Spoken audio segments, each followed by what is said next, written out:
Okay, I think everybody knows my name. My name is Faustino Quintanilla, and I'm the director of the gallery. And we do this as a lecture in conjunction with the exhibit we have at the gallery, Afghanistan, a Distant War, from a very distinguished photographer, which we have here with us today. And he's gonna illustrate or gonna enlighten us about what he have done in there. But before they do this, I would like to say thank you very much to the person who really was behind all this preparation of this lecture, which is Lisa Scandaliato. And also I would like to say thank you very much to those that have cooperated with us economically, as well with their work and their enthusiasm, which they are the Military and Veteran Service Department of Queensborough Community College, the Queensborough Student Veteran Association, and of course the Queensborough Student Association. I would like it, before the start of the conference, to introduce somebody that has worked very much with us in preparation of this conference, and he's Michael Torres, which is the president of the Students Veteran Association of Queensborough, and I invite him to come and say a few words to you. Where he is? Oh, here he is.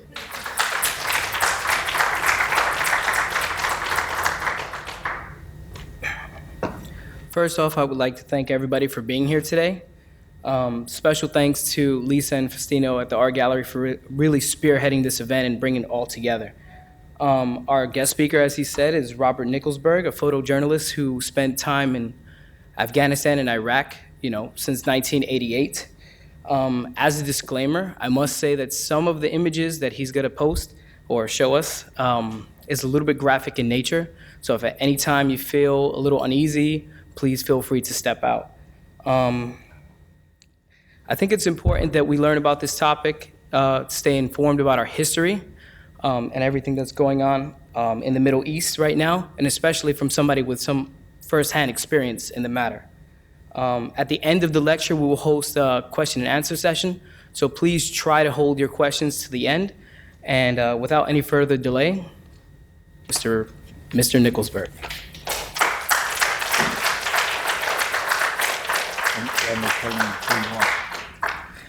Okay, let me tell you who is this handsome man here. Okay, he works for Time Magazine as a contracted photographer for over 30 years, specializing in political and cultural exchange developing countries. After covering Central South America and the Middle East, he established his base in Asia, first in Thailand and also in India. He lived in New Delhi from 1988 to 1999. Mr. Nickelsberg recorded his religious extremism in South Asia, and his photographs has been exhibited in the Philadelphia Museum of Art, International Center of Photography in New York, Ohio State University, the New American Foundation in New York, and of course in Queensborough Community College, which we are very proud of. And I think now, without further, you can tell them all about it. Thank you, Faustino. Thank you all for coming today, and thank you, Faustino and Lisa for organizing, and Grace for organizing a great exhibit in the museum space. If you have time, it's a limited showing up until the evening, I believe. The museum then will change over to another exhibit. But it's a great honor to be here and to display some images from 25 years of my exposure to Afghanistan and South Asia. So I'm going to be putting up about 60 images. I'll run through them quite quickly. I'll give you the time and place, and in the end, I can go back to them during the question and answer period, but I'll start in 1988 and end in 2013. So in 1987, I moved to New Delhi, India for Time Magazine as a contract photographer, and it covered Pakistan. The region of South Asia covers Pakistan, Afghanistan, Nepal, Sri Lanka, Bangladesh, and India as well. And back in 1988, there was very limited communications. We used telex machines. There was no sat phones. It required 51% of our time to be devoted to logistics, unlike today where you can pretty much do everything online, go to the airport, and just take off. Well, it required sharp elbows and a lot of extra rupee notes to get things moving in that part of the world. And while that's certainly a part of the story, what was happening at that time on the ground politically, culturally, and economically, there was a vast change about to happen. And as you know, India is one of the major economic powers right now, and across the border in Pakistan, we have, which was one country at one point prior to 1947, right now Pakistan is suffering from a lot of internal turmoil. So you can see how both countries, while they had been one, can split in opposite directions. But in 1988, the Soviet Army had occupied Afghanistan for 9 years. No visas were issued to journalists. We had to go in over the mountains with the Mujahideen, and in 1988, once Gorbachev had announced his plan to withdraw from Afghanistan, they started issuing visas to allow us to come to Kabul. So Kabul, the capital, had been off limits for a number of years, and it was really in a time warp when we arrived. The army was still there, but also keep in mind that in 9 years, the Soviet army had killed 1 million people, 1 million Afghans, and displaced close to 6 million people. So it was chaotic. And the last time I think people really took a notice to Afghanistan following the Soviet withdrawal was 9/11. So there was a period in between there where everyone just about forgot it. So if we could drop the lights. This is the cover of the book, taken in 2001, and it will be a picture in the cycle here. So it begins in 1988 in May with the Soviet army withdrawing and an Afghan soldier handing a flag of friendship, which has obviously a different meaning when you consider 1 million people have been killed. In 1989, the CIA and the Pakistan Intelligence Agency, ISI, had put together an attack on the eastern province of Nangarhar and the capital Jalalabad. And this is the beginning of the battle for Jalalabad in order to establish an army's position inside the country. The battle for Jalalabad went on for 8 or 9 months. It was a failure, and it also represented 8,000 lives having been lost, but this was the beginning of the push after the Soviet Union's army had withdrawn from the country. You can see here a captured Russian cap, RPGs, a lot of Kalashnikovs, an army really of ragtag soldiers, and up here we still had the media. So the media, whether this was part of the Mujahideen's own media bank, keep in mind that Osama bin Laden was about 2 miles from this area. This is an example of carpet bombing in the same position as this, right up the road. You can see refugees fleeing, and this is when a plane drops a number of bomblets indiscriminately, attacking whatever is in its way. This is also 1989. Back in the capital, in Kabul, these are military cadets from the main military academy, similar to our West Point or Annapolis. You can see the discipline here, the pride, and the enormous amount of training it takes to get people to march in line like this, compared to some of the images you may have seen recently of the Afghan army having a tough time because the military academy was destroyed and all the officers left. Again, the Afghan Communist Party is the primary political power at this point, and the Soviet Union is still supporting the Afghan government. So in 1990, in the southeast, a province was broken through. This is the Pakistan border. And the Mujahideen were able to establish a foothold inside Afghanistan in Khost province. This is the Khost airfield. This is a destroyed Russian Antonov cargo plane. And you can see most Afghans in the Mujahideen were villagers, semi-literate, if not completely illiterate, and they just have an idea that this is for play. On the other side, they had erected a big swing on the wing. But this is also an idea of how geography plays a big part in any kind of insurgency. It needs a constant supply line, and the CIA had moved millions of dollars of equipment and material across this area, controlled by a warlord, Jalal-ad-Din Haqqani. And I'll show you a picture of him. Here he is. This is the fellow who established a great working relationship with Osama bin Laden. He's still alive. His sons now run the organization which straddles the Afghanistan-Pakistan border. He is from a clan which is predominant in that region, and the border kind of runs through the clan's territory. He was the one who wanted to push global jihad and set up a number of training camps, of which bin Laden helped construct. And he was also in league with Pakistan's Inter-Services Intelligence Agency, the ISI, and was a recipient of a lot of CIA money. He had no problem with me as a foreigner being there. He really didn't care. I had a very good relationship with a local Pakistani stringer for Time magazine who knew him, and he readily admitted to training everybody under the sun from the Islamic world. Whoever wanted to come was welcome, but we were primarily after Kashmiris who were being trained to go back and fight inside India, and this was the time that the insurrection in Jammu and Kashmir had begun, primarily with the weapons from the Afghan theater.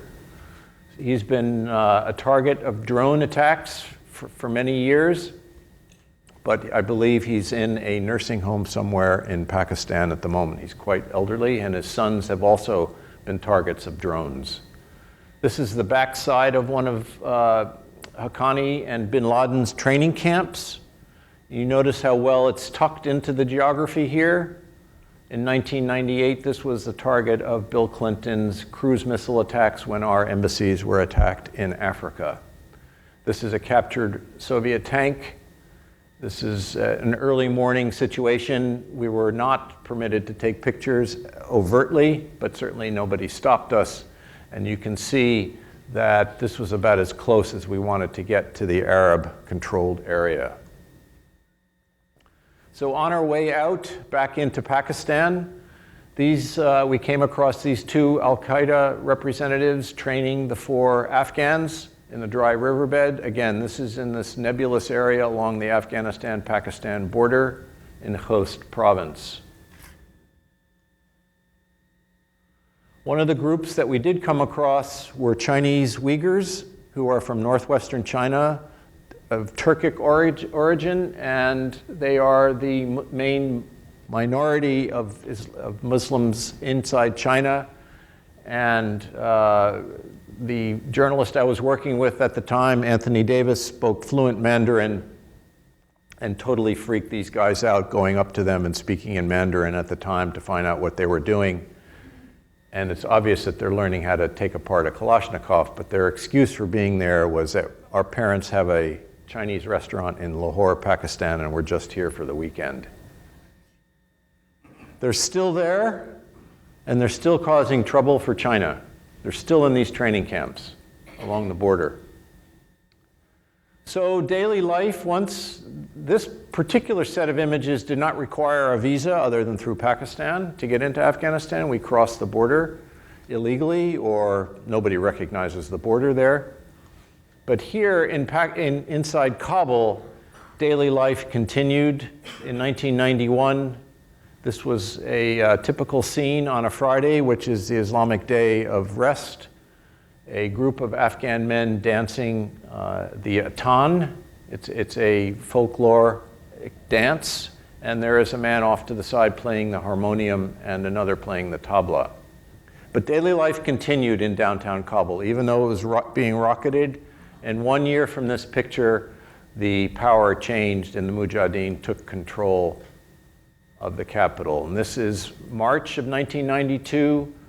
1 month before the Mujahideen took control, and at the time there was only one newspaper in Kabul, the Communist Party Daily, and this is a young newspaper hawker, and you can see here, because literacy is such an issue in an underdeveloped country, this man is reading to the public the front of the newspaper. This was often the case where one person would explain what the daily paper had to say. Now, Afghanistan really isn't one country. It's made up of a variety of ethnic groups representing different parts of the country. And here you have the opposition to the government that the Soviets left behind. These are Mujahideen leaders. The main one here being Ahmad Shah Massoud, who's an ethnic Tajik. He and this Uzbek general who had been part of the government, who had just defected, represented the main strengths of the guerrilla movement, but without this defection, the percentage of Uzbeks that comprise the northwest part of the country, it would have been very difficult for the Mujahideen to take power. So on April 10th, when this picture was taken, they were planning here which intersections, which ministries, which government buildings they were going to take over, and the primary ethnic group that is not represented here are the Pashtuns. They represent the majority of Afghans, close to 50%, but there was a big competitive conflict between the Pashtuns and the other Mujahideen groups. The Pashtuns were primarily under the control of Pakistan, and Pakistan did not want to align themselves with any of these other groups. Here we have Ismailis, who owe their allegiance to the Aga Khan. It's a Shia sect. These are Uzbeks, another Ismaili, Tajik. You can see the faces and how necessary it is to pick up on profiles. And yes, you are profiling because you don't have any time. They don't wear name tags. But you must get that as a journalist or as an aid worker or anybody really going into a new country, figure out what is the ethnic makeup of a strange land that you're plunked down in that is under conflict. So another Ismaili, Tajik, you can see the different faces. These are more from the Iranian side, and this is more from, it also is a Shia sect, but he's a Sunni, so you have different parts of the religion represented here, and this is another general who just defected from the government.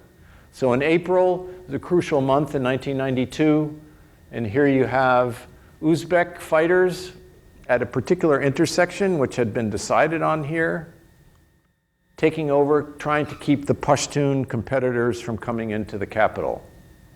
You'll notice he doesn't wear any shoes. They're really fearless, wonderful fighters as long as they're on your side. The day of victory, once they did take control of the capital in April of 1992, was very short-lived, and soon after we start the Civil War, where civilians bear the brunt. All law and order broke down because the Pashtuns refused to come in and take power. So the other groups here are in power, but not coming in. They were given free rein with rockets to try to destroy the government that was in power. So the civilians are the ones caught in the crossfire. This represents chapter 2 of the book, and you can see the lawlessness just riding around the countryside and in the city, and the way they used towers as for target practice. It was complete chaos in the early 90s. Again, the people who suffer the most are the civilians. And this is a picture from 1993 in downtown Kabul. And this is a family that has very limited time to flee artillery barrages. But if you look closely, a chicken, a teacup, and a bicycle, and a bag of food. That's all they had time to take before they had to flee the artillery. And this is the mother and daughter-in-law. This is generally the way a family functions, and there are no men here of fighting age. They're off. But a big massacre had occurred about half a mile from here. I'll show you a picture of that. But this is what it was like to go to work in the morning when the buses aren't running and the gasoline supply has been cut off from Pakistan into the capital. So there are at least 22 people in this car. It's a Russian Volga. Gasoline was on the black market and usually watered down. No buses were running. Life was rather difficult.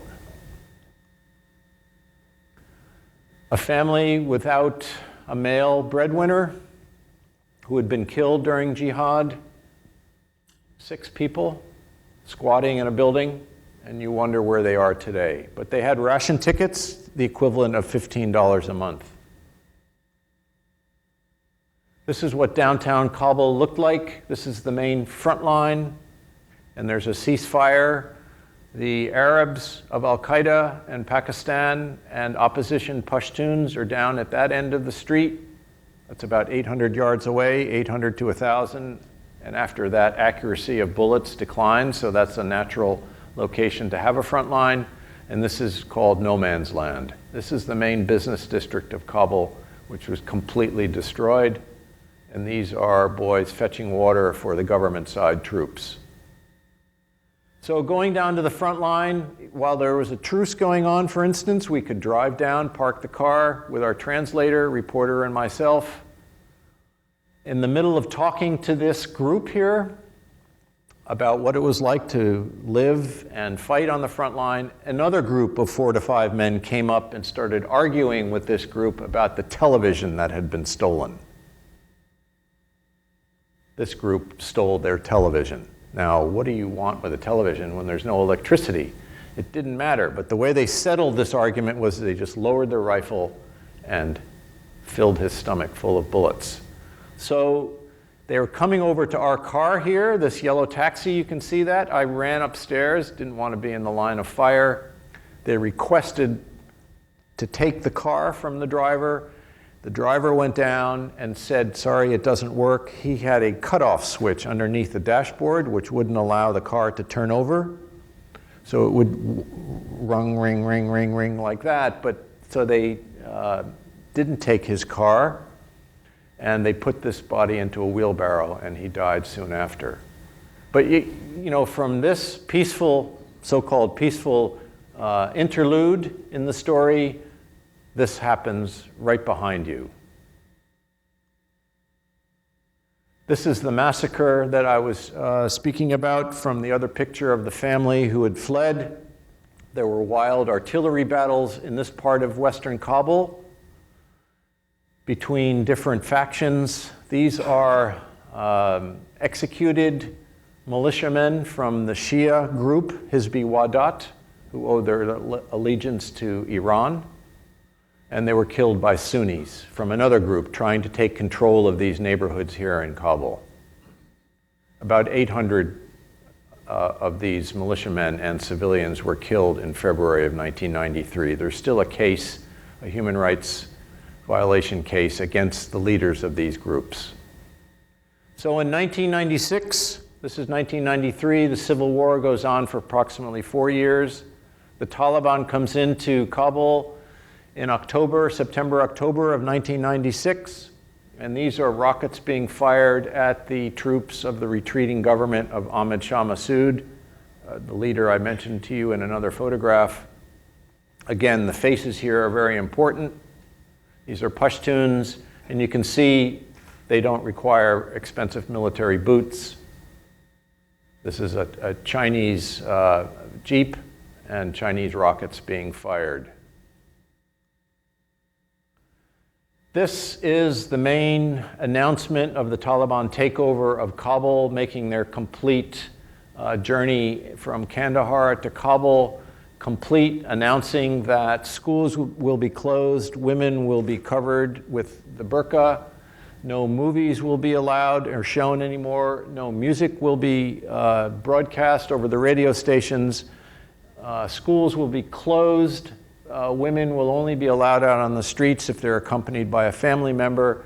Very draconian rules set into place by a Kandahari Afghan to Kabul Afghans, who there's a rivalry between Kandahar and Kabul, and they all came out you can see most of the men here wearing their skull caps, rarely wear the skull caps, but already they're starting to grow their beards, which were essential, and they're being sort of forced into a new set of rules which eventually they will rebel against. But this is in October of 1996. So the Arabs, and this is also the year that bin Laden came back from Sudan to Afghanistan in 1996. So the Arabs are still present, although in smaller numbers, but once bin Laden comes back to the country, this kind of madness of destroying a university classroom, a science lab by the Taliban. Now, various times I made visits in. Visas were very difficult for journalists. They only had 3 embassies around the world, and the embassy handling our visa applications was in Pakistan. In 1997, the Taliban had about 80% control of Afghanistan. And this picture is from Mazar-e Sharif up in the northwest. There's a very famous shrine here. And these are Uzbeks. Now remember, traditionally, these ethnic groups despise each other, although they may get along, say, in parliament or in government, but down at the bottom, they can't stand each other. And the big rivals in Afghanistan are the Uzbeks and Taliban and Pashtuns. And these are more Central Asian people. Genghis Khan, they have this more Oriental face than this rather burly look. And they also they have different facial hair, so they can't grow beards. They just despise each other. So this Uzbek leader made a very weird deal with the Talibs, that they could come in and take control of Badghis and up in the northwest provinces if they would let him remain in control. He's a former Air Force general. So the truce, we got a flight in, a bunch of journalists managed to get in before they closed the airport in Mazar-e Sharif. It's a well-known city along the Silk Road in Central Asia. And this was very unlikely, in my opinion, that the truce would hold. And you can see it broke down within 36 hours. A local Uzbek, probably from one of this, you can see the difference in facial features here. Normally Uzbeks don't wear turbans. A local man walked across a group of Taliban who had been suckered into a roadway with a lot of shooting going on from the rooftops, just random shots. It suckered in about 100 Taliban. And he took a shot at this. This is the point of impact. You can see the roadway. This is the main road to the airport in Mazar-e Sharif. So they were very clever in firing from all these rooftops, plinking away as the sun is going down. But this is now the impact of this bullet. You can see, look at this pile of manure. And here's that pile of manure. So he's shot, pushed back about 10 feet. He goes down. He's mortally wounded. This fellow, we pulled back from this position, 2 other journalists and myself. He fires an RPG into the doorway, which does no good. And this fellow walks away, quite angry. He carries him away. And 36 hours later, 800 Taliban had been massacred. All of them. The entire force that had come in from here were killed. He got away, the minister. So in 1997, this set off a big counterattack in 1998 where the Taliban came back into this city and killed over 2,000 locals. They got their revenge, including killing 6 Iranian diplomats in a consulate, and Iran and Afghanistan nearly went to war over this. These are all parts of a crazy jigsaw puzzle that, as a journalist, you need at least attempt to understand, comprehend, and digest. These are Red Cross workers who had come to take the bodies away, but they had no language in common, So the Pashtuns and the Uzbeks remain on an uneasy coexistence, but back then it was brutal if you were caught by the wrong side. So we move ahead from 1997 to February of 2001. Now this is 7 months away from 9/11. This is in a refugee camp in western Afghanistan where this baby died due to pneumonia and basically exposure. There was a bad drought in the West, yet the Taliban refused to let in United Nations supplies, tarps, food, cooking oil, sugar, medicine, and refused any kind of aid to this part of Afghanistan. So a lot of people, of course, were caught in the winter. It gets very cold up in that part of the world. And this baby had died that evening. I was working for the New York Times at that time, and at this point, the Taliban had 90% control of Afghanistan. The United States was doing nothing about it. This is the funeral of the baby. You can see the refugee camp here. This is the father, and it's traditional for a group of friends or neighbors to help carry the dead person to the grave, which was down the road. There were no vehicles. This is the main road. So in May of 2001, a journalist and myself snuck in through from Pakistan to Afghanistan and then up to the last 10% of non-Taliban al-Qaeda controlled Afghanistan to talk to this leader, Ahmad Shah Massoud, who held out in a mountainous area in the northeast part of Afghanistan. He had 10% left of the country. So in May of 2001, our FBI and CIA failed to pick up on the al-Qaeda people that were in this country. There were rumored to be 50 or 60 at the time. But Massoud had his spies down in Kandahar where bin Laden was, and he knew something was up. He didn't know what precisely they were doing, but he had enough intelligence to relay to us that they were cooking up something.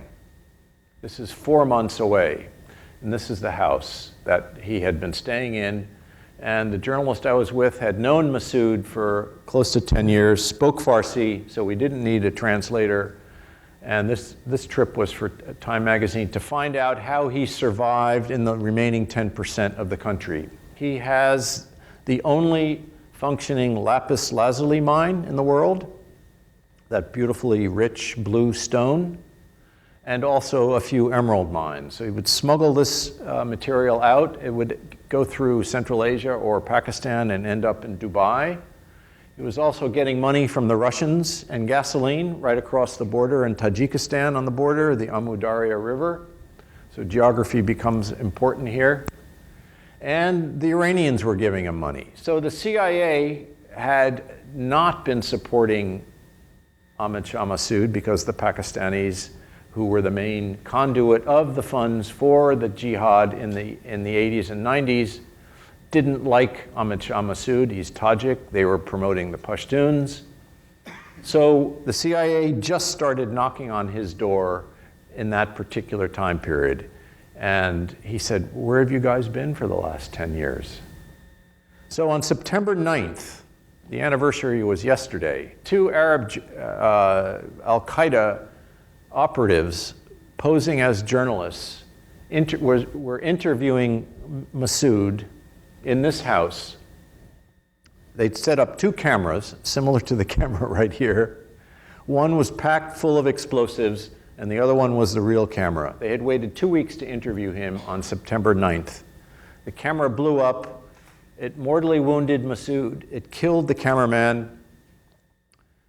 And essentially, this was all part of a plan. September 9th, take over the last 10% of the country, which they did. And on September 11th, we all know what happened. They would have had 100% control of Afghanistan. And they did for a little amount of time. So between September 11th And I think towards the end of October, when we could finally, as journalists, get over to this part of the world with flights, airports being open, the aerial bombardment started on October 6th. This is a picture from Kandahar. These are all Taliban. I managed to get into Pakistan and get a visa for the Taliban-controlled area of Kandahar, which is their traditional capital. And you can see the look of disbelief of these local people in Kandahar, all of whom here are Taliban, except for this young boy. They had been bombarded for 15 days by US and French Air Force. So a lot of buildings had been hit, a lot of ministry buildings had been wiped out, and this was the first time they had seen foreigners. There were 22 of us there, and we had security with us. They were not happy to see us. They were not happy people. They had left Kabul. They were kicked out. Probably, I think, on the 15th of October, they escaped from Kabul. They came down into the southwest of city of Kandahar, and a lot of them then fled to Pakistan. But this was at the end of November of 2001. The Taliban wanted us to see a particular village about 20 miles from Kandahar city that they said the US Air Force had bombed and killed 20, 30 innocent civilians. So we got to this place. You can see the results here of aerial bombardment. The walls had been destroyed. And all we saw there were 17 graves. We had no idea if there were Al-Qaeda people who had escaped Kandahar city, but the Air Force had seen lights on in the desert at night when there's no electricity. They figured it had to be Al-Qaeda or Taliban officials who had escaped the city. So this is the cover of the book, but this is a shepherd who's calling his children to bring in the sheep and the goats from the fields here where they were grazing. But you can see this tree that was destroyed in the bombardment.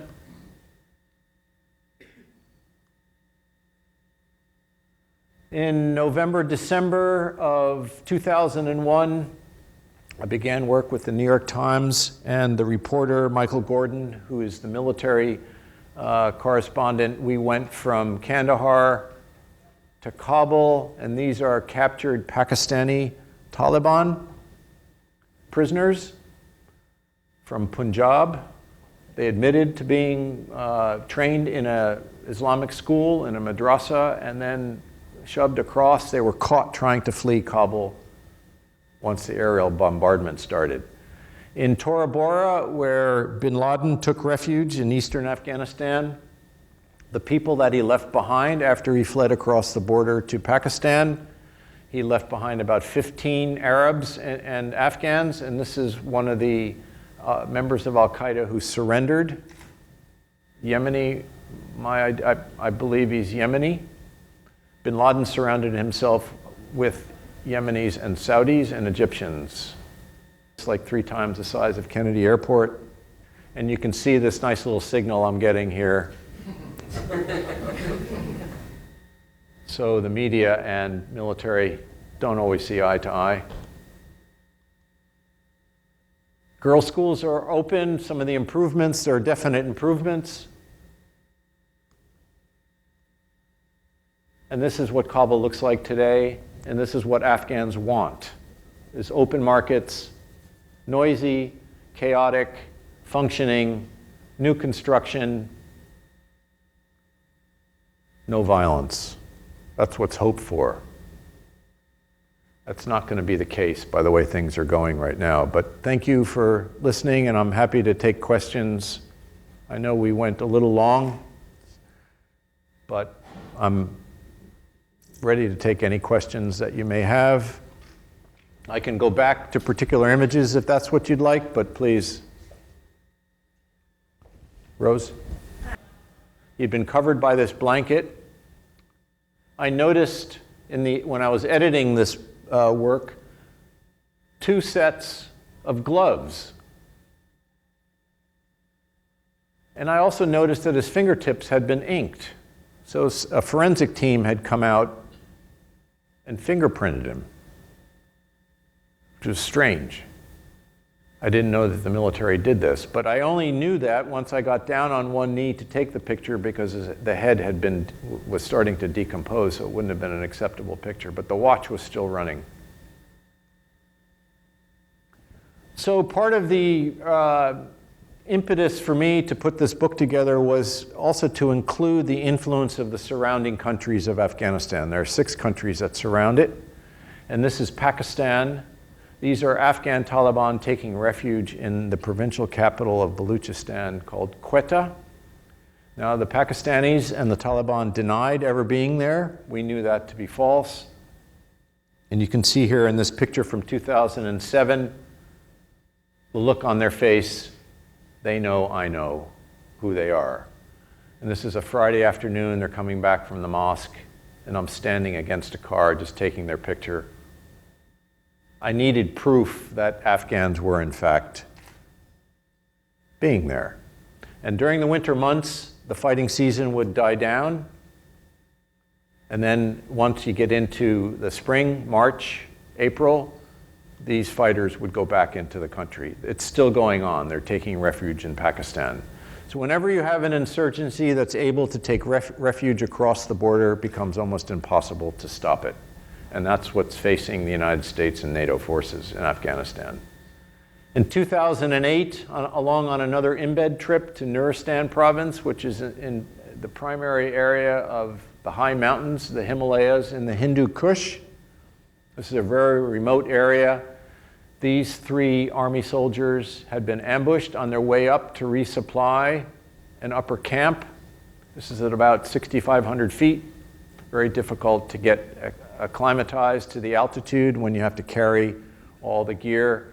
They're mildly wounded. This fellow has a piece of shrapnel in his shoulder, and they were lucky, got pieces of rock shards in their forehead. They were hiding behind a rock when they were ambushed. And this is the Black Hawk helicopter that's come in to take them away. This base was overrun in 2009 in a place called Kamdesh along a river. And why you would have a base at the bottom of a very precipitous valley is beyond me. But I had a chance to go back to this area in 2009 and refused. It was suicidal to be there, in my opinion. So some of the characters that have been involved in Afghanistan post 9/11, this is Zalmay Khalilzad. He's the US ambassador. He's an Afghan American. This is in Kandahar. Zalmay was also an ambassador for the United States in Iraq. Very friendly and talkative fellow. Here he's surrounded by his security, Blackwater types, killers basically. And this is an airport that the United States built in the 50s in Kandahar city. And here he's arrived to cut the ribbon on a road, an AID, Agency for International Development project out in the countryside. Interesting. Neoconservative, educated at Georgetown, very smart, was rumored to be in the running for presidency in Afghanistan as a candidate, but refused, even though he's an American. So this gives you, again, an idea of the terrain and how geography plays such an important part. You can see at about 7,000 feet in Kunar province, this is the Kunar River in the northeast part of the country. Very difficult terrain when you're carrying about 50 pounds of gear.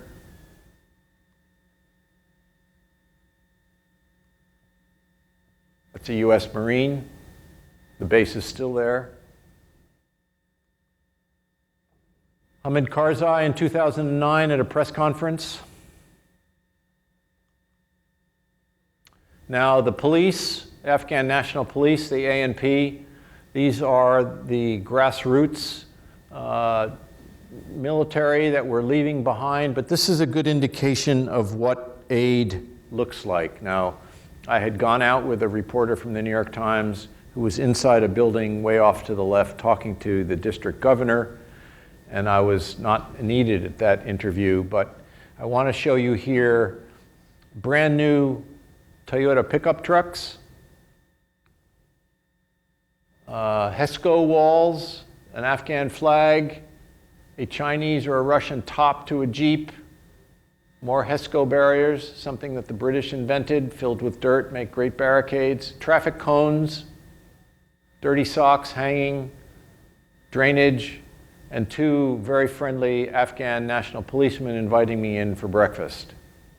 Now, this is in Ghazni. It's about a 5-hour drive from Kabul. No gasoline for the 11 pickup trucks. They don't run because the gasoline is stolen and sold on the black market by the time it leaves Kabul in the tanker cars. These fellows barely have a 5th grade education, can barely read and write, and they're the first ones to surrender, and they're the first ones that have been killed since our withdrawal started.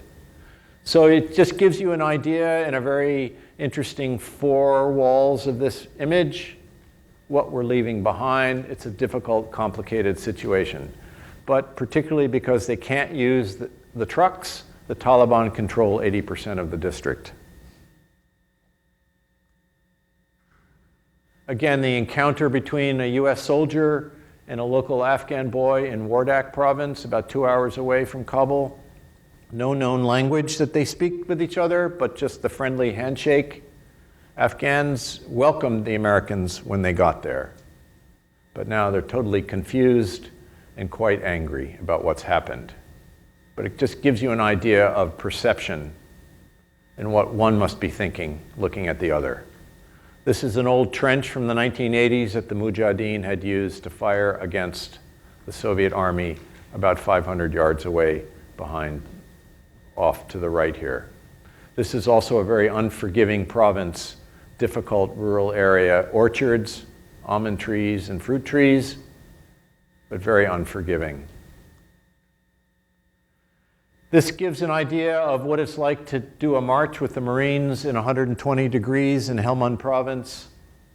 In Khan Nishin, this is a 16th century mud-walled fort that I was embedded with, this group of Marines. Interesting story about this picture, which was published in the New York Times. After a patrol, they're going through their after-action report. This is the main officer here, a staff sergeant. And people are talking, saying what happened in the previous 4 hours. It's extremely hot. So this picture was published on the front page of the New York Times.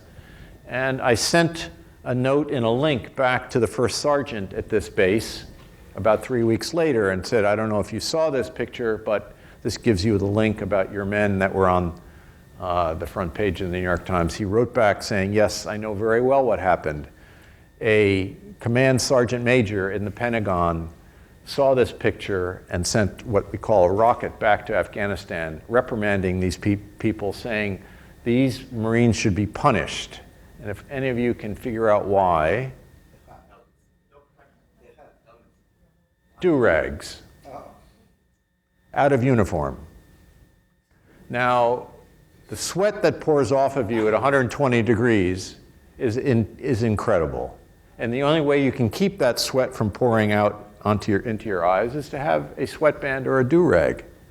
So it just gives you an idea of the disconnect from somebody sitting in an air-conditioned office in the Pentagon and the poor fellows here in southern Helmand at 120 degrees when your plates of your bulletproof vests are also at 120 degrees. It's not easy. You can see how soaked he is all the way down through the pants.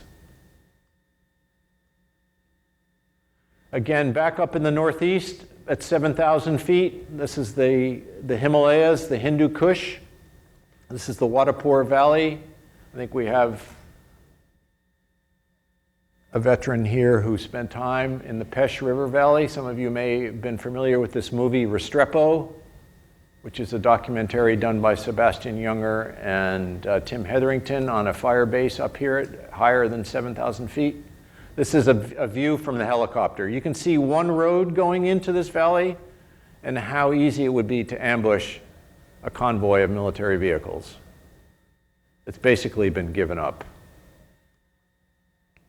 Back into the desert at almost 0 sea level. This is Khan Nishin, the Marines, and this is a 16th century mud fort. an EOD, a bomb disposal unit going into a farmhouse where a lot of IEDs that were buried into the ground were made with a fertilizer, ammonium nitrate, diesel, ball bearings, and a igniter with a pressure plate usually would blow it up. This bomb specialist was checking to make sure that a farmer didn't have what it takes to make a lot of bombs, meaning a lot of fertilizer. It was determined that he didn't. But this is part of the tactics used by the Taliban to blow up Americans. In 2013, in May, was my last trip back to Afghanistan, and many of you have heard about the drones. I was amazed that when I landed in a base in Logar province that I saw drones taking off. I requested access to it sort of as a wish list, not expecting to get permission, but I was given permission to photograph the launch. These are reconnaissance drones. They're not armed, and they're launched from this ramp, and they can stay up. This is a 14-foot drone, actually quite old technology, but amazing optics, and it flies around at 6,000 feet and monitors the roads, and particularly when there are operations underway with trucks or soldiers on the ground, it gives a reading, a video reading here to the command center. And these are two Army soldiers who are responsible for the reconnaissance. But it's just an interesting part of the new age of not having troops on the ground. You send in the drones. So the withdrawal was what began last year, and these are trucks, armored vehicles, MRAPs in Bagram Air Base, which is the main airport in Afghanistan for the US military. They're being stripped down, cleaned because of bacteria and odd diseases that might be in the earth. They have to be pressure washed, power washed, and this Army soldier is looking for stray bullets that may have fallen into any of the crevices along the top where the machine guns were. They're completely stripped down and sent back to the United States or left in the Middle East or wherever they're needed in Europe. MRAPs are mine-resistant, ambush-protected heavy vehicles that have saved many soldiers' lives, but they also are dangerous when they tip because they're so heavy. 15 tons, I believe. The new Kabul, if you remember some of the earlier, how are we doing? Yeah, we've got to move forward. Okay, this is the new Kabul. This is a wedding hall where 4 weddings are held simultaneously. Looks like Dubai.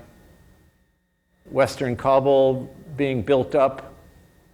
A city now of 4 million, which really only has the capacity to hold 500,000.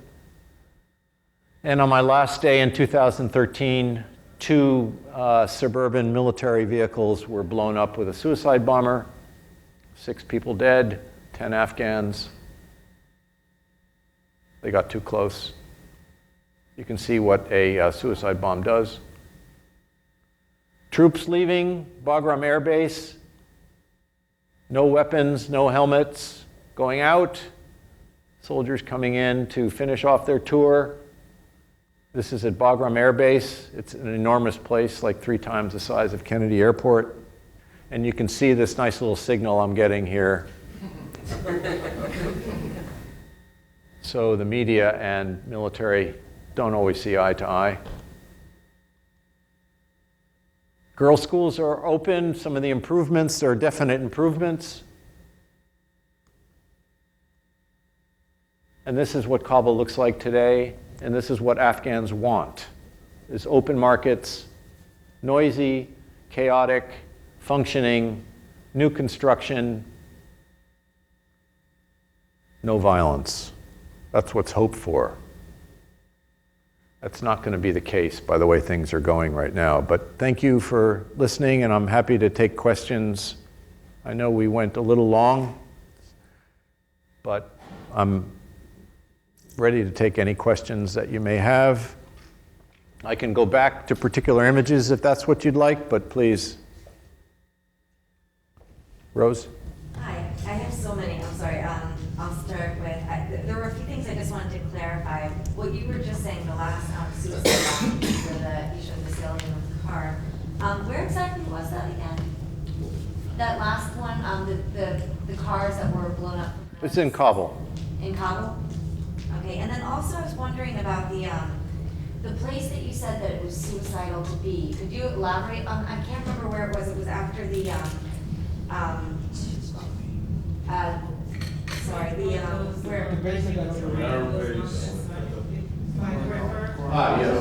yeah, the one place that, because I mean, I imagine every place you went to was so dangerous, and that's another question. Well, that was particularly odd. Why would you put a base there? There's only one road in. Only one, oh, I see, so it's one road in, and there was no other way that you could get in or out. And where was that exactly? Nuristan. So everywhere else that you went, in other words, because I imagine you're taking pictures of, for instance, the man that you said filled the other man's stomach with bullets. You're standing right there. I can't imagine he enjoyed getting his picture taken of murdering somebody in front of you. I don't think they were worried about me at the time. Yeah, okay, so I'm just curious, like, of course this makes more sense because it's a one-way in and out, but just being in all these situations around so many dangerous people, and as you said, like, sometimes you took a picture of them looking at you like you know who they are, they know that you know who they are. So just the difference between knowing, as you said, suicidal versus like, this is okay, like these people know who I am and they know that I know who they are, but I know that you probably didn't always feel safe or ever feel safe, but what was the difference in your instincts, I guess? The Afghans in general did not have an issue with the media. They don't remember, this is a country that throughout the 80s only had one television station, one radio station, one newspaper, all Communist Party run. There was no dissent, there was no criticism. If you were a journalist and had a job at one of these organizations, you towed the party line. And that's how you survived. It was the same throughout the communist world. So we represented somebody that didn't have opposing views, that didn't have favorable or unfavorable points of view. They didn't even know what we were doing, except they liked to have their pictures taken. Really, they just didn't have that concept of criticism, pro, against, and they were happy, generally hospitable people. And it was not until we came across the Arabs in particular of Al-Qaeda did not want to have anything to do with us. And that was lethal. And there were some who came across bin Laden. But these fellows the Taliban do not grow up with television. And most people in Afghanistan in rural areas don't have television, they have radio. So they listen to the BBC Pashto service, BBC Persian service, or the English service, or Urdu service from Pakistan. Voice of America too is. So no one was really, had issues with the media. And you had to use that to your advantage until you sensed that there was a limit about your welcome. Then make sure where you knew the door was. Because we don't carry weapons. So the people that you said did encounter bin Laden, did you know particularly any cases and if they survived to tell about it? Yes. Yep. Edward G.R. Day, you can look him up. He was working for the Christian Science Monitor at the time. And a few people, I mean, we did see them in Peshawar, Pakistan, across the street, but we didn't go across the street to say, what are you doing here? It was not, you stayed away from them. Including the Afghans really didn't like them either. They treated them very badly. Get me tea. Do this for me. So there's a cultural awareness and perception. You have to use your instincts really to figure out when it's time to work and when it's time to leave. Were those instincts, sorry, I don't mean to jeopardize one more thing. Were those instincts, we talked yesterday in one of my classes about like, we call them instincts, but they're things that you could pick up. Were these things that you always had a good intuition about, or did you kind of learn as you went along? Both. If you live in that area, if you live in Africa, Asia, whatever, you spend a lot of time looking and observing. You have to. And you always just make sure you And keeping your mouth shut and read and listen. Ask questions. That's the only way you can do it. And go with somebody who speaks the language, obviously. It's very important to work with the local people. They're the whiskers, like the cat going through in the dark. They are your navigators through the terrain. Very important. And I had a person standing behind me in this picture who spoke Baluch. They don't speak Baluch, they speak Pashto. And he was telling me exactly what was, he was my eyes behind me. And they would say, it's time to go. And he got a visit that night from ISI. Don't bring the foreigners to show the Afghans. Why are you bringing the foreigners to show the Afghans? Really, I mean, it's serious. And he's Baluch, and that was a Punjabi telling that. So there's all these things going around, and when the Punjabi goes against the Baluch might end up dead. That's what we inherit over there. It's complicated. Yes, sir. Yeah, as a photographer, how do you work? Like, when you're actually taking pictures? Thank you. As a photographer, how do you work when you're actually taking the shot? I mean, a lot of your pictures have a very sort of in the moment, you know, kind of feel to them. Do you compose deliberately? Are you thinking about light? You know, are you worried about your safety, like she just alluded to? I mean, what are the sort of elements that are going through your head, if anything, consciously, when you're taking pictures like this in a war zone? Are you trying to deliberately compose them as pictures, or is it more just get it in focus, you know, document what's going on, that type of thing?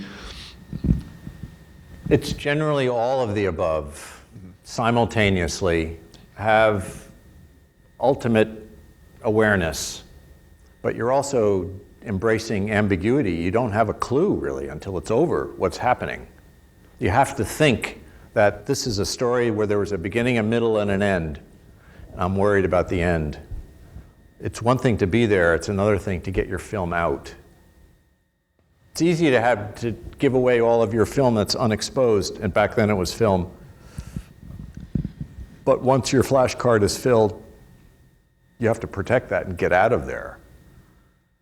It's very difficult to explain this risk management issue, and it's counterintuitive, a lot of this. Go forward while everyone else is running away. But that's built into your daily working habits, and you constantly check yourself. But it's difficult to explain 20 years of experience in working with conflict what to do. What's your first rule? What's your last rule? They're all equally important. But in an area like this, hydration, for one thing, water, drink constantly. And when it's 120 degrees, that's all you're doing is, and walking. It's food, fuel. Does the car work? Do you have batteries? Where's your computer? All these things simultaneously. So you're really stripped down to the outward bound level of survival. Yes? Being that you've had as much time as you've had to document Afghanistan, have you ever had the opportunity to meet Mullah Omar, the leader of the Taliban? No. Not many people have. Not many people have seen him. He's kept away from people, and most likely in Pakistan. Yeah, I know of some journalists that were 500 yards away from him, but it's really not distinguishable in the video, but no one has really seen him. What was your sense of Haqqani? Is he more of a businessman than a religious zealot? I mean, We called him a land pirate. His clan straddles the border, and I'll get to him. He's the most interesting character that I've met. And he's very rich. Anything that moved across the Afghan-Pakistan border, he'd get a tax. His clan controls the timber. These are his camps. He's by far the most unique individual. Bin Laden gave him his fourth wife. He started the whole global jihad infrastructure. He went to Dubai and Mecca in the early 80s to spread the word and to fundraise. He's been at this for a very long time. And he's Afghan, but he straddles the border of the Afghan-Pakistan border area, and he took all of the CIA money, yet he also hates Westerners, but accepts them. He trained virtually everybody that's gone through the Al-Qaeda camps. He was their host. And from a very respected family, well-educated, and we're trying to kill him. So one person once asked me if I could introduce anybody to President Obama, who would it be in that area? This one. And now there's a center up at West Point that has finally translated all of the documents and all of the manuscripts that have come out of his madrasa and articles written in Pashto about him. They finally have translated. Finally! Where were you 15 years ago? This is part of, you cannot get to see him now, and it became very difficult in 1992 to get to see him, but I saw him 3 times. He freely sat for the photograph. He didn't care where I was from. He didn't ask. And then American passports were still, you could still show them. We didn't have to tell him we were American. He obviously knew we were foreigners. But a very interesting fellow. And from a particular altitude, his clan, it gets broken down for an anthropologist. This is an amazing area. You have highland Pashtuns and lowland Pashtuns, and they all think differently. They have different crops. They have different ways for their livelihood. It becomes very complicated, but if we're going to go in there as a military force, you have to figure this out. Who is he? We've killed 2 or 3 of his sons. Drones, not we, but the drones have. His son kidnapped David Rode from the New York Times, who took him 7 months to escape. So he's a very complicated person representing a very interesting area. Sorry, Rose, yes, ma'am. You said earlier that you weren't allowed to take. Initially, in the beginning, you weren't allowed to take. You weren't supposed to be taking pictures, if I'm not wrong, of the citizens there. Didn't say that. In the beginning, no? The Taliban said we weren't. You weren't, right. But you were still allowed some discretion to do that? We had minders every time we went into the city, or somebody designated to go along with us, basically a spy. And it depended on their attitude, whether they were from a rural area or an urban area, if they had seen journalists before. It also depended upon whether or not you could tip them, take them to lunch. Oh. And a lot of this, so I would go in and sometimes come back with no pictures. Okay. And I noticed, were there any Afghan photojournalists themselves there that travel along with you? And sorry, I'm rushing. No, none at all. And you did say you had to find proof that Afghans were in that area. Is that something that you were working for with the government, or was that from your own personal? Where? What? I lost you. I'm sorry. The photo where you had to find proof that Afghans were still living in a particular area. There was no proof before. Oh, Pakistan. Pakistan, I'm sorry. Yes. You said you had to find proof because no one had. Well, it was obvious. They just didn't, they stopped you at the airport. Okay. No, I was wondering if that was, were you working with the government at that time to locate any proof, or was that just your personal? I'm a journalist. I don't work for the government. I see. Yeah. Okay. The United States already knew that they were there. They didn't need me to go prove it. Yes, ma'am. With the opportunity there, we're taking the picture of him. Why didn't you notify the government so they can assassinate him? Huh? Like, Why, were why, you number one, why would I do that? Number two, this is 1992, 91, 90. Did you know that he was part The U.S. Embassy closed in Afghanistan. They were the last people I was going to go and tell anything to, much Why? less ask. We left. We closed the embassy in 1991. Why would I tell anybody that? It's a report. But you had the opportunity? Or? I have no responsibility to tell the government. They can read and look at my pictures. I'm independent, really. Ma'am, you should not ask a journalist why I don't go and tell the government.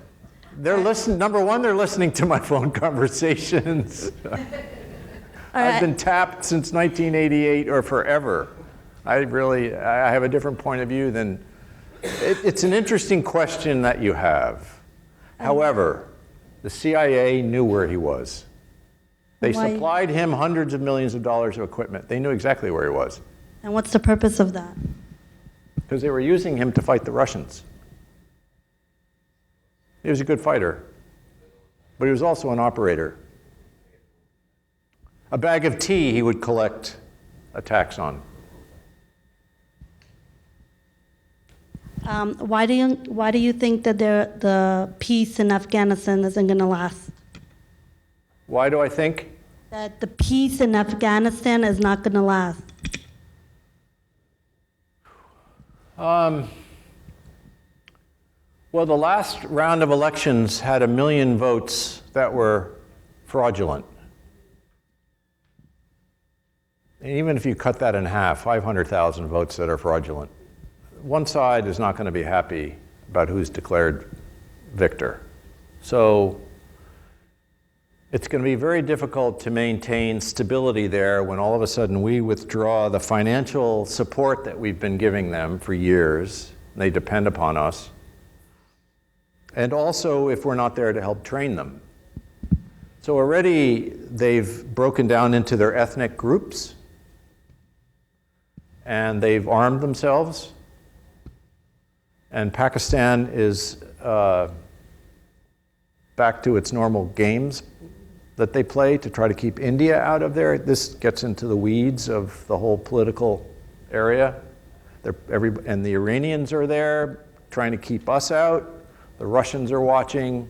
It's back to what we call the Great Game, which has been going on for 2 centuries, using Afghanistan as the playing field. Yes, they do want peace, but the warlords have other priorities, and they are under the influence of other governments, and in particular Pakistan and Iran have vested interests in that country. And in order to more fully explain it to you, it would take an hour. If you'd like to do that, I can talk to you later. But there's a lot to read up on that region to get you up to speed about why there's no peace, but there's also enough literature there about why there should be. Yes? What is the impact of ISIS on Afghanistan now? Where is that going? Well, Pakistanis have gone to Syria to fight, and the Saudis are recruiting.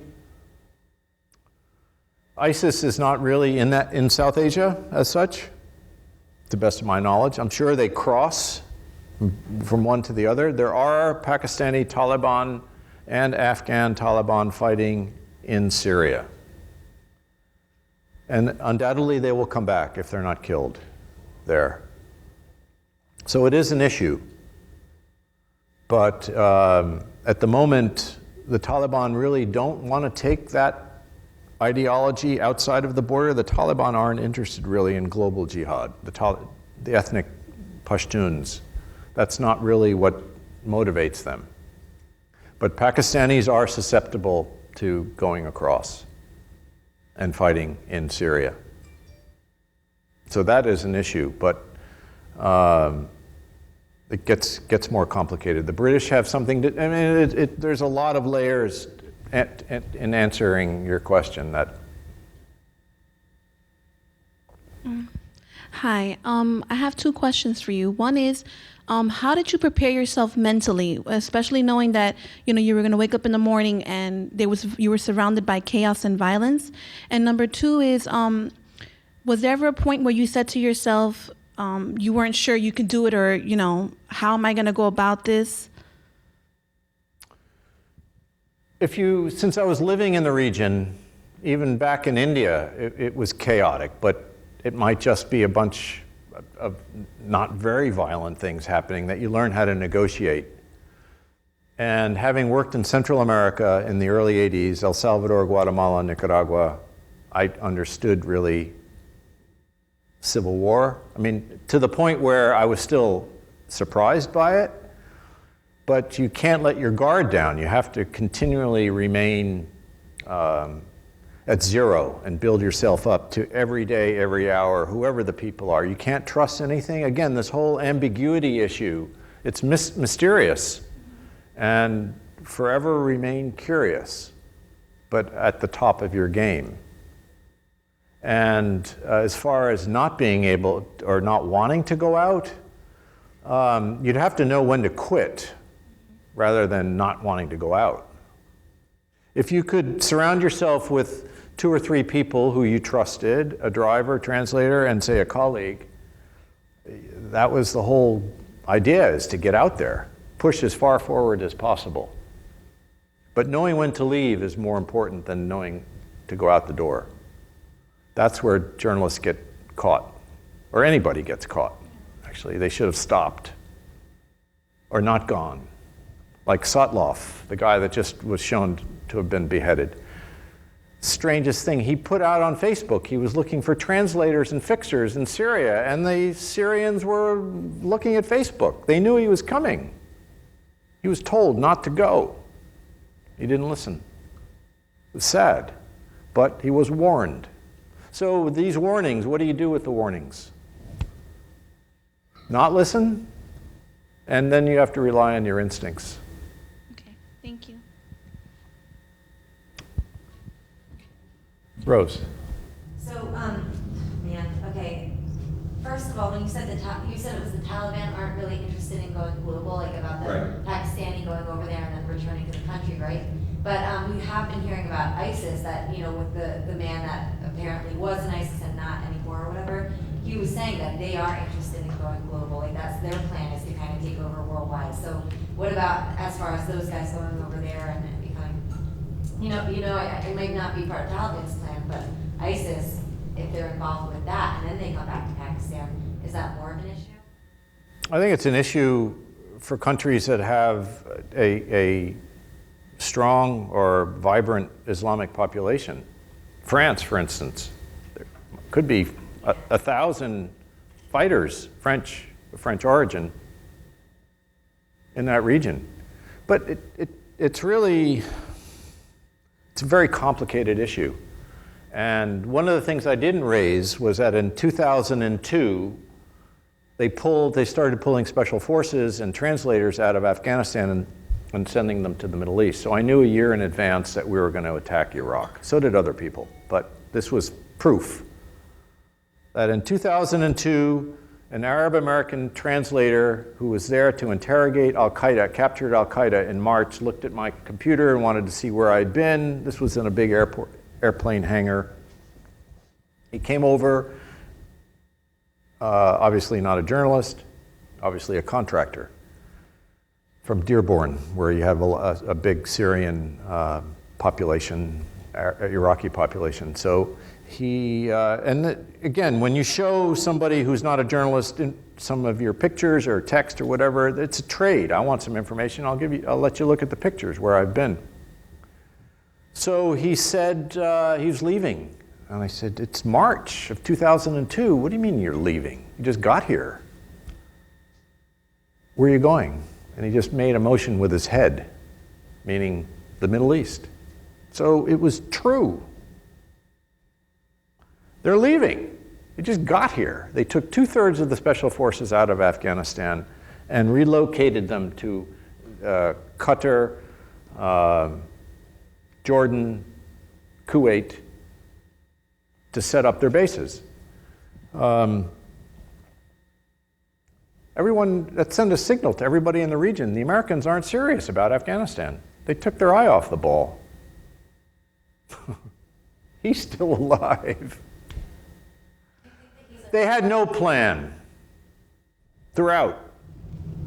Do you think he's a threat? I know you said he's an nurse. So this whole idea of a threat, it's amped up. These people, if you're 18 and angry and from an Islamic neighborhood, the cool thing to do is to go there. The cool thing was to go to Woodstock 30 years, 40 years ago. The cool thing now for that part of the religion, if you're angry and pissed off, you're going to go or try to go. Really, it's very serious.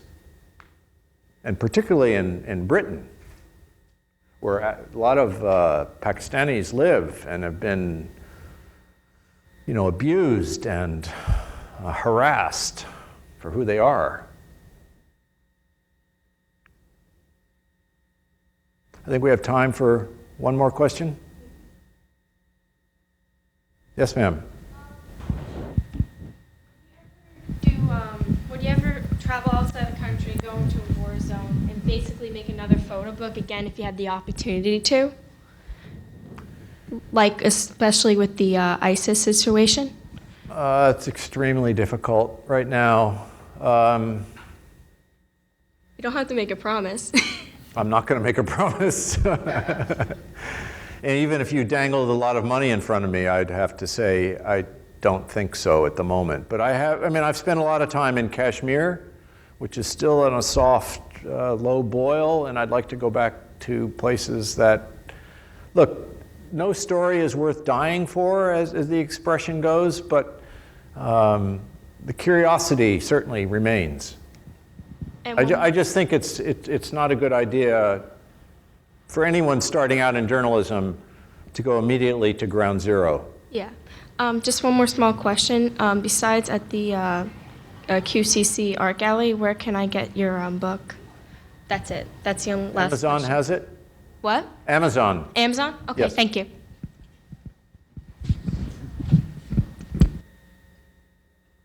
I'm happy to talk to you outside, but I think we've got to sort of vacate the room, and thank you. Well, thank you very much. And like he said, we'll be outside. You can speak to you. And also you can go to the gallery. Still you have all the photographs in there, and you can purchase the book in there, or you can, like he said, you can purchase through Amazon.